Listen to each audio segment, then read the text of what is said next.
បាទសួស្តីបងប្អូនទាំងអស់គ្នានៅក្នុងវិទ្យានេះ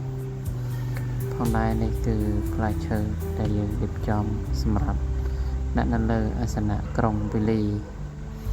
សម្រាប់ដាក់ក្នុងអាសនៈក្រុងវេលីហើយនេះគឺអាសនៈព្រះដែលយើងបានរៀបចំសិតស្អាងរួចរាល់ហើយនឹងត្រៀមរៀបចំដល់ម៉ោងពិធីនៃសូនមុនហ្នឹងហើយមានផ្លែឈើមានភេសជ្ជៈមានទៀនមានអីផ្កាភ្ញីអីយើងដាក់បានរួចរាល់សពគ្រប់រួចរាល់ហើយ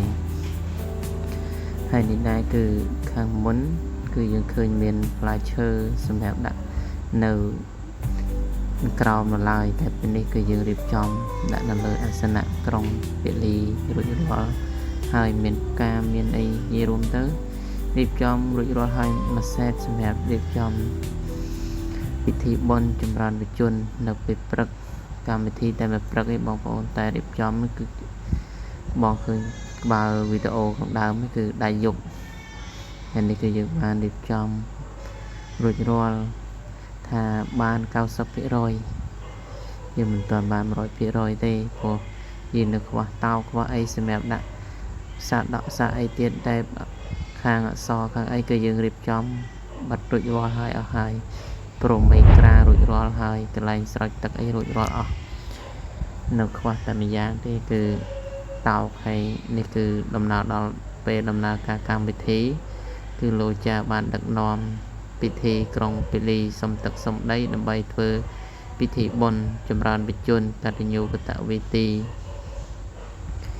នៅស្ថិតនៅក្នុងក្រុងដូនកែវខេត្តតាកែវតែម្ដងហ្នឹងហើយគឺបានអុជទៀនអុជធូបរៀបចំសុំទឹកសុំដីដើម្បី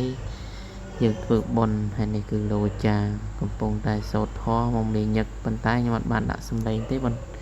គឺដោយសារមាត់អ៊ូអាច្រើនទន្ទឹកសន្ធាប់ហើយនេះគឺសកម្មភាពគាត់ចែក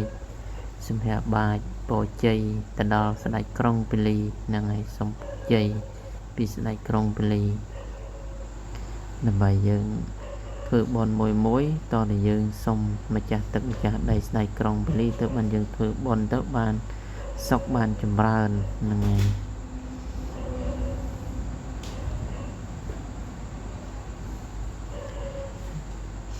គឺយើងក្រុងពលីចប់សពគ្រប់